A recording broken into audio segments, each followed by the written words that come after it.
Sir Alan da constelação de Anaconda? A série tá meio parada, vocês estão achando? Teremos luta de classes? Roda a vinheta porque hoje nós vamos falar do segundo episódio da série O Cavaleiro dos Sete Reinos. Fiquei parecido com o Ned Stark? Jon Snow? Não?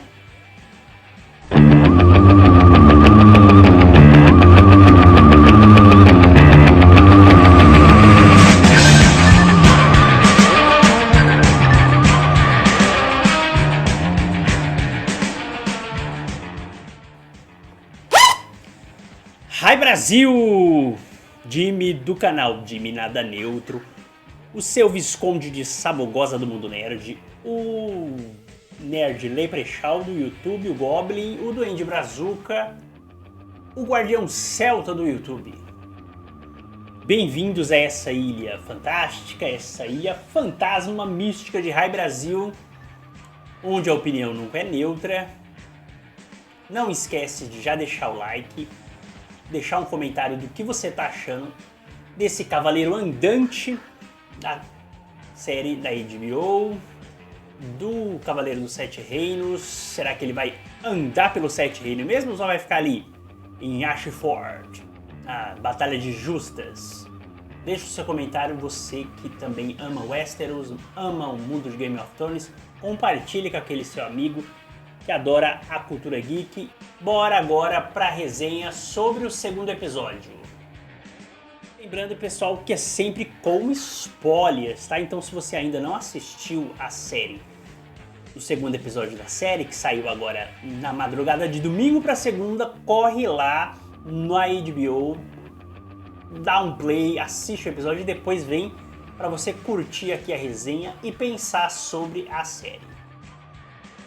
O segundo episódio, pessoal, da série O Cavaleiro dos Sete Reinos, intitulado Carne Salgada e Dura, Hard Salt Beef, Salt, não sei a pronúncia, consolida ali a relação entre o Dunk e o Egg, começa a aproximar mais os dois. Nós temos uns flashbacks para a gente saber um pouco mais do personagem do Sir Arlan, vontade de falar Alan só, mas é Arlan, de Santapor. Temos flashbacks da relação do Dunk com esse seu mentor, esse cavaleiro andante, tá? E temos a chegada da família Targaryen. A política aparece de novo em Westeros. A família Targaryen chega lá. Temos o príncipe Baelor aceitando que o Dunk participe como Cavaleiro das Justas. Alguém finalmente se lembra do Sir Alan. Tá bom! Quem é você? Tá, que ninguém se lembrava. Esse príncipe se lembra e permite com que o Dunk participe do torneio de justas, só falando para ele que é necessário que ele tenha um novo brasão, que ele crie o próprio brasão, porque ele não é filho do Sir Alan, ele precisa ter a própria, não pode herdar o brasão de alguém que ele não é parente. O branding dele, ele tem que fazer um branding novo, é isso que o príncipe Baelor falou. Bora para os meus comentários. Eu já tinha visto, pessoal, em Westeros, dragões, zumbis, feiticeiras e anões, mas Anaconda é a primeira vez que eu vejo. Não sabia que tinha isso em Westeros. Na primeira cena nós nos deparamos, pessoal, com um nu frontal do Sir Alan. A série do Game of Thrones, ela tinha acostumado a gente a choque, né? Ele chocava a gente com várias cenas, mulheres sendo esfaqueadas, grávida sendo esfaqueada, cortando a garganta, partos a série da Casa do Dragão, né? Com parto de crianças mortas. Foi assim que ela se consolidou. E como me parece que a série do Sir Duncan, né, essa série é um pouco mais leve, bem humorada, eles não chocaram com o Nu Frontal. Pra mim, uma hora ia aparecer o Selton Mello, o Jack Black e o Paul Rudd, que eu achei que o filme era Anaconda. Tamanho da jeba do Sir Alan. Até eu fiquei com dó da mulher deitada lá, né? Não sei se ela tava morta, ou se ela ficou morta de felicidade ou morta mesmo. Até o produtor, pessoal, Ira Park, que é produtor e co-criador da série, em uma entrevista que ele deu aí em Entertainment Weekly, ele disse que ficou com dó do Sir Alan por ele ter sido enterrado numa vala qualquer, sem reconhecimento, sem nada, esquecido por todos, e ele resolveu dar alguma coisa especial ao Sir Alan. E foi esse trabuco, troçolho. Aí, é claro, rolou vários memes na internet falando o Sir Duncan Dunk, o alto, e o Sir Alan, o longo. Achei ótimo esses. A vovó Turbo do anime Dan Dan Dan, só os otakus vão entender essa referência, iria adorar o Sir Alan. Se é otaku, se você assistiu a primeira temporada de Dan Dan Dan, você vai entender por que a vovó Turbo ia adorar o Sir Alan de Centaur. Da onde ele veio, Centaur. Você entende, né? Centaur. Esse foi o primeiro destaque, pessoal,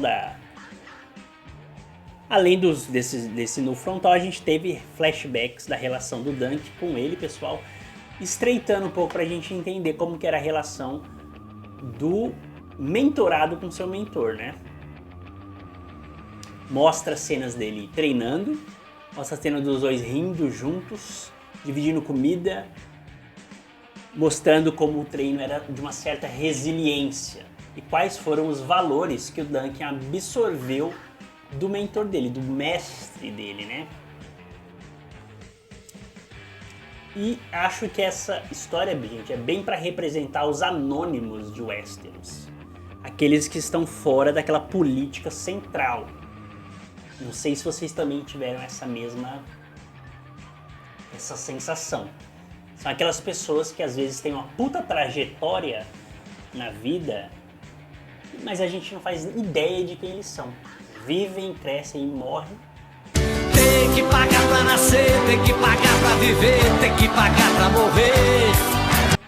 E você nem sabe que elas existiram. A gente só acaba conhecendo as pessoas famosas, televisão, artistas, atores de Hollywood, mas existem grandes seres humanos que passam pela vida no anonimato. Acho que a série talvez seja um pouco sobre isso. Eu só queria poder dar alegria ao meu povo. Geralmente a história é contada pelos seres vencedores, né, gente? Pela, entre aspas, elite, que conta essa história com quem tem a voz, quem tem o poder da palavra. Esse tipo de personagem, geralmente, ele não é contado. Mesmo tendo uma cena em Game of Thrones que o Joffrey, o Lannister lá, aquele demônio que a gente tinha vontade de matar, mesmo que ele cita nos livros de história do Game of Thrones, ele cita o Sir Duncan, isso quer dizer que ele realizou grandes feitos, mas a história não é contada por ele, né? A gente tem mais um panorama do personagem, pessoal. A gente percebe que o Duncan é um cara gentil, ele fica triste ao ter que vender o cavalo na égua dele para poder comprar armadura de 800 pilas, quase mais caro que um Cloth Meat dos Cavaleiros do Zodíaco, é mais caro que isso, na verdade. Ele lida bem com os cavalos ficam arredios e ele vai lá e sabe acalmá-los. E ele comete até gafes, né? Você vê que ele não tem o trato social de Westeros. Ele comete a gafe na hora que o príncipe Baelor permite que ele participe das justas. Ele fala pro rei que tá do lado, que eu esqueci o nome, ele fala assim: rogo que os seus filhos não sejam encontrados mortos. Ele comete essa gafe e é meio atrapalhado, não sabe como sair ali daquele hall.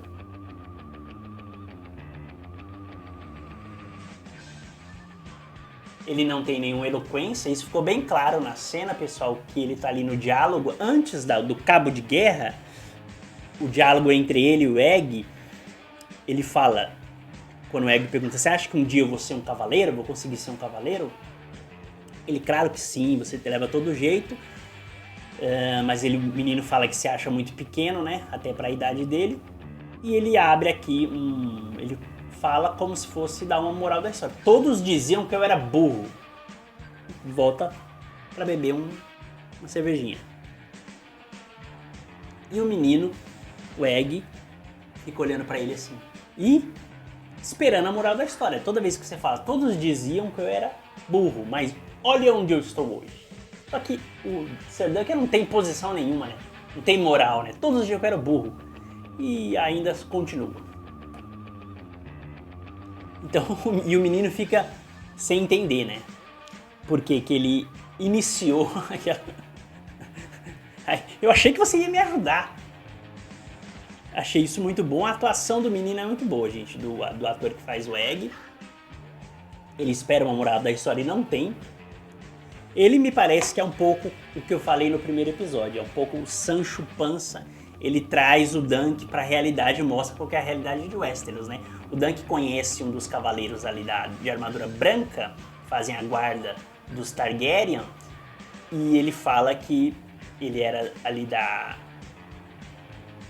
pesca, dos caranguejos, e que ele era só um pescador e depois virou cavaleiro da guarda do rei.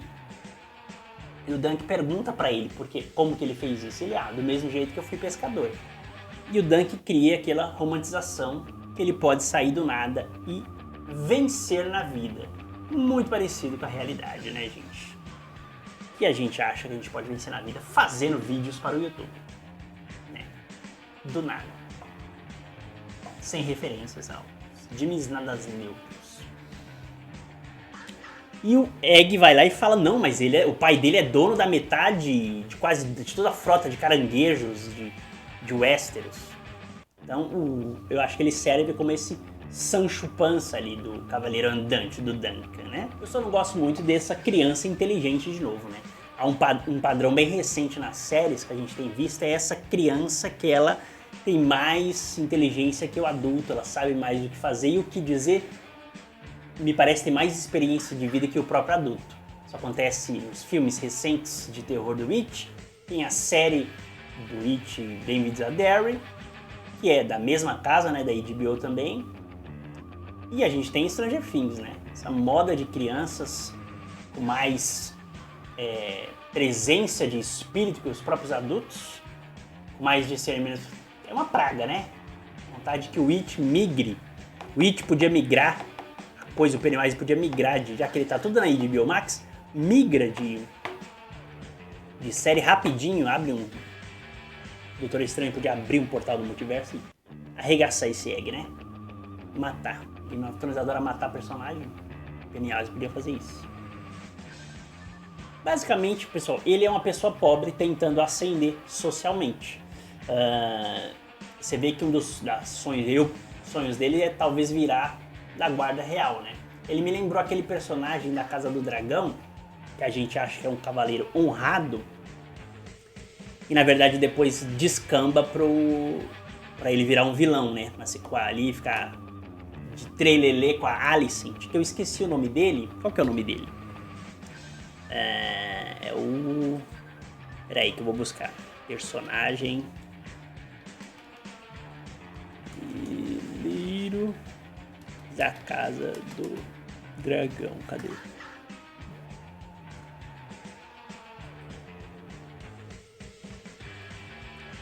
Que era um cara meio parecido com o Jon Snow, né? Eu falei, esse cara vai ter será que ele vai ter um arco de personagem igual do Jon Snow? Cadê?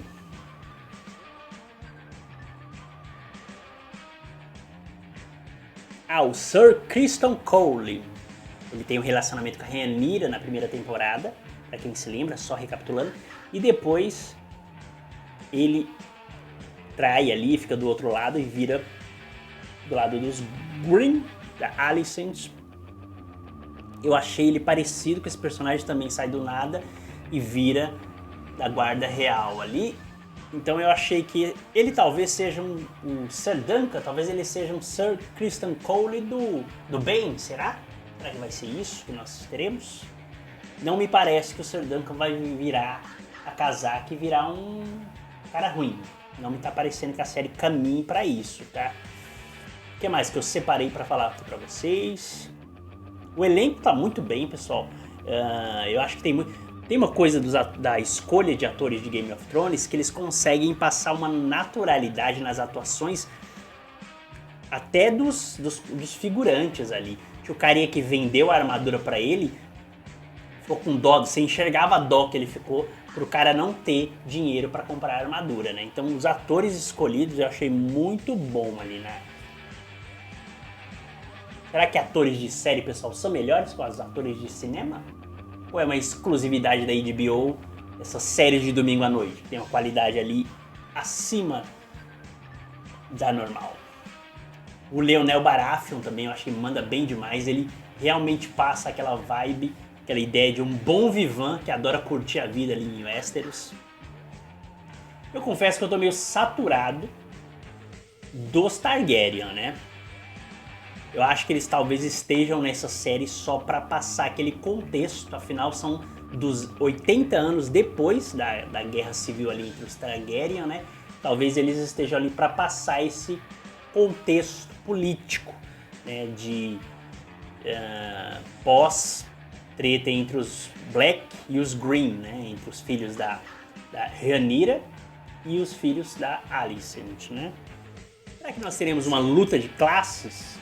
Será que o Sir Duncan, que ele ali é um camponês que vai lutar vai ferir, vai matar alguém da aristocracia da elite de Westeros? Vai matar algum Targaryen? Fiquei pensando nisso, né? Porque ele representa ali aquele camponês, né? Aquele cara que vem do nada e que vai se contrapor aos privilégios de uma elite de monarquia de Westeros ali, né? Será que a gente vai ter alguma luta de classes? A gente vai ter um Joaquin Phoenix vestido de coringa dando pipoco no coco, pipoco na cara do Robert De Niro de Westeros? Do Targaryen De Niro de Westeros? A gente vai ter uma cena assim? Somos invisíveis, vocês não ligam pra nós e pum! Talvez, hein? Só é chato, pessoal, ver que os leitores de livros... Eu não li os livros, tá? Não li os contos do Cavaleiro ali Andante, do Cavaleiro dos Sete Reinos. Mas tem muita gente que faz a resenha no YouTube e ela dá já spoilers do livro. E não deixa que a série nos surpreenda como é um clássico de Game of Thrones. A série que nos surpreende, né? Quem lê os livros, gente, eu acho muito ruim que já falou quem é o Egg, né? Quem leu. E eu gostaria que a série nos surpreendesse assim. Por mais que você vê ele meio com medo ali quando ele vê a armada dos Cavaleiros de Westeros chegando pro torneio, os Cavaleiros de Westeros não, os Targaryen chegando, né? A comitiva, e ele dá uma disfarçada, a série tá um pouco falando, esse menino aí é aquele clássico menino que faz parte ali da realeza e tá se juntando com os plebeus. Mas eu gostaria de ver a série entregando isso. E o pessoal que faz resenha, que já lê os livros, eles fazem a crítica, o review, eles já me deram um spoiler de quem que é. Não gostei disso, gente. Fica aí a dica para quem faz as resenhas, para não fazer isso, para não estragar a experiência de quem não lê os livros e tá assistindo só a série, né? Tem um pessoal achando a série meio parada, mas eu acho particularmente isso, na minha opinião, pessoal, sempre foi parte das histórias contadas ali do mundo do Game of Thrones, né? Tem episódios entre uma guerra, entre uma batalha e outra, que é um episódio de desenvolvimento, de aprofundamento das motivações dos personagens e das intrigas ali. E às vezes os diálogos e as falas durante esses intervalos de ação, tipo uma coisa mais frenética de Game of Thrones, servia para você ficar com raiva dos personagens, ou para você entender mais por que eles agiam daquela maneira, né? Eu não me incomodo com essa coisa mais devagar. Às vezes, para quem consome, gosta mais de ação, acostumado com essa coisa de screw, acha a série um pouco parada, sem um agito, né?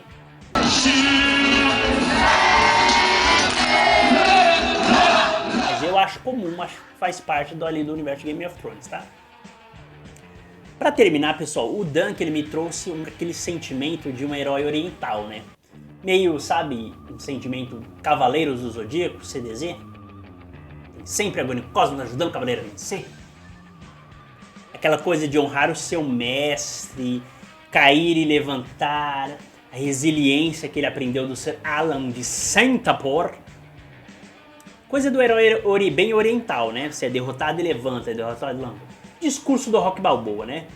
A vida vai bater mais forte que você. Adrian! Aquele discurso lá, vocês lembram, né? Não sei ele de qual, mas é isso aí. Adrian! Ele me lembrou 3 produções recentes, gente. Esse arco do Sir Duncan tá me lembrando 3 produções recentes que a escrita do personagem é muito parecida também. O James Gunn com o nosso Superman, do David CorelDRAW Switch, ele falou que o Superman, o Clark, ele é um cara que acredita na gentileza no mundo em quem vê isso como antiquado. Me parece que o Sir Duncan é bem parecido com esse Superman. Ele também tem ali a gentileza no mundo de podridão de Westeros, né? Um mundo de flerte com a escatologia, né? Uma política podre, né?